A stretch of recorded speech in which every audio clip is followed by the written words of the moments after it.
हाय दोस्तों, मैं हूँ विद्या और आज हम बात करेंगे एक ऐसे हादसे की जो दिल दहला देने वाला है।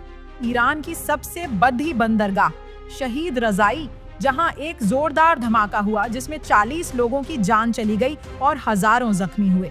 ये कोई मामूली वाकया नहीं, इसने पूरे ईरान में गम और गुस्से की लहर दौड़ा दी है। तो चलिए इसकी तह तक जाते हैं और देखते हैं कि आखिर हुआ क्या। शनिवार को ईरान की शहीद रजाई बंदरगाह पर एक भयानक धमाका हुआ। ये बंदरगाह, जो ईरान की 80% आयात को संभालती है, अचानक आग और धुएं के गुबार में डूब गई। कम से कम 40 लोग मारे गए और 1000 से ज्यादा जख्मी हुए।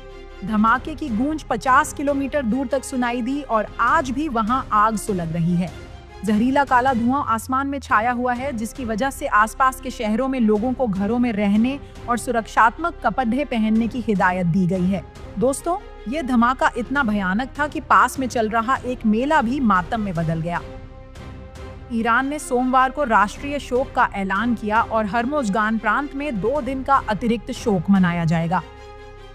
नजदीकी शहर बंदर अब्बास, जहां ईरानी नौसेना का मुख्य अड्डा है, वहां स्कूल और दफ्तर बंद कर दिए गए ताकि अधिकारी आपातकालीन कदम उठाने पर ध्यान दे सकें। लेकिन सवाल ये है, आखिर ये धमाका हुआ कैसे? बंदर अब्बास कस्टम्स का कहना है कि ये हादसा बंदरगाह के एक डिपो में लगी आग की वजह से हुआ, जहां खतरनाक केमिकल्स और सामान रखे थे। लेकिन यहाँ कहानी में ट्विस्ट आता है। एक निजी कंपनी एम्ब्री इंटेलिजेंस का दावा है कि आग की वजह थी सोडियम परक्लोरेट, जो बैलिस्टिक मिसाइलों के लिए ठोस ईंधन का हिस्सा है। जी हाँ दोस्तों, ये वही ईंधन है जो मिसाइलों को उड़ान भरने की ताकत देता है। कंपनी का ये भी कहना है कि मार्च 2025 में ईरान के एक जहाज ने इस रॉकेट ईंधन की खेप बंदरगाह पर उतारी थी। रुकिए, बात यहीं खत्म नहीं होती। न्यूयॉर्क टाइम्स ने ईरानी रिवॉल्यूशनरी गार्ड्स के सूत्रों के हवाले से कहा कि ये धमाका सोडियम परक्लोरेट के फटने से हुआ और सोशल मीडिया पर तो अफवाहों का बाजार गर्म है। कहा जा रहा है कि ईरानी सेना ने हाल ही में चीन से रॉकेट ईंधन मंगवाया था, जो बंदरगाह पर जमा किया गया था। लेकिन ईरानी सेना ने इन खबरों को सिरे से खारिज कर दिया है। सेना के प्रवक्ता और रक्षा मंत्रालय ने साफ कहा कि उस इलाके में कोई सैन्य ईंधन या सैन्य सामान नहीं था।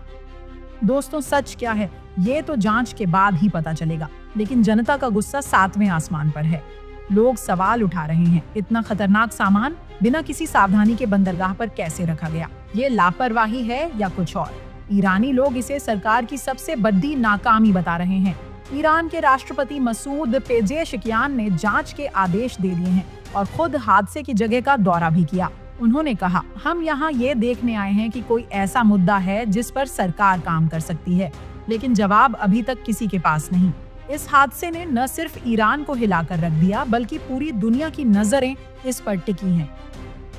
रूस के राष्ट्रपति व्लादिमीर पुतिन ने विशेष फायर फाइटिंग विमान भेजे हैं।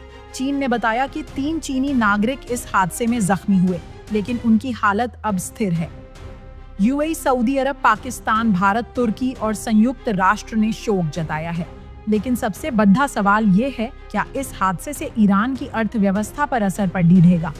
शुरुआत में खबर थी कि बंदरगाह के बंद होने से खाद्य संकट हो सकता है, लेकिन अब अधिकारियों का कहना है कि धमाका सिर्फ बंदरगाह के एक हिस्से में हुआ और बाकी हिस्सा सामान्य रूप से काम कर रहा है। फिर भी दोस्तों, इतना बड़ा हादसा कोई छोटी बात नहीं। ये हादसा तब हुआ जब ईरान और अमेरिका के बीच ओमान में परमाणु कार्यक्रम को लेकर बड़े स्तर की बातचीत चल रही थी। दोनों पक्षों ने प्रगति की बात कही, लेकिन इस हादसे ने सबकी चिंताएं बढ़ा दी हैं। तो दोस्तों, यह था शहीद रजाई बंदरगाह के धमाके का पूरा किस्सा। सच क्या है, झूठ क्या है, ये तो वक्त ही बताएगा। लेकिन इतना जरूर है, जब मुश्किलें आती हैं तो इंसानियत का जज्बा भी सामने आता है। दूर दूर से लोग खून दान करने हॉस्पिटलों में पहुंचे और दुनिया भर से हमदर्दी के पैगाम आए। आइए हम भी उम्मीद करें कि ईरान जल्द इस सदमे से उभर जाए। अगर आपको ये वीडियो पसंद आया तो लाइक, शेयर और सब्सक्राइब करना न भूलें। नोटिफिकेशन बेल दबाइए ताकि ऐसी खबरें आप तक सबसे पहले पहुंचे।